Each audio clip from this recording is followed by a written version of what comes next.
پاک ذات کے نام سے جس کے قبضۂ قدرت میں میری اور آپ سب کی جان اور سارے جہاں کا نظام ہے۔ میرے عظیم کشمیریوں، میرے غلام دیش کے باشور لوگوں،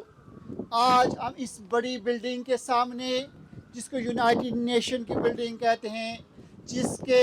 قیام کا مقصد تھا کہ دنیا میں امن قائم کریں گے اور ایشو کو حل کریں گے، ان کے سامنے پروٹیسٹ اس لیے کر رہے ہیں کہ ایک ریاست جموں کشمیر بھی ہے جو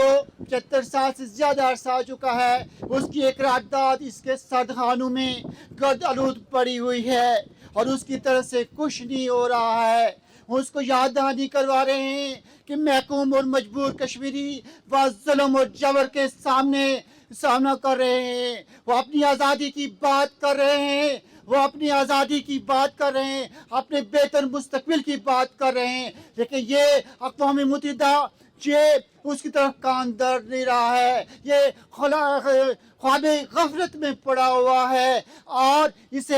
اسے کشمیر کی ریو سے کوئی انٹرسٹ نہیں ہے۔ مظلوم کشمیریوں پہ جبر و تشدد اس کو نظر نہیں آ رہا ہے، بلکہ یہ دیکھ رہا ہے کہ کون سے ملک میں تیل نکل رہا ہے، وہاں پہ کس طرح قبضہ کریں گے۔ یہ جو گماشتے ان کے سرپرست بنے ہوئے ہیں وہ یہ دیکھ رہے ہیں کہ ہم کس طرح ان پہ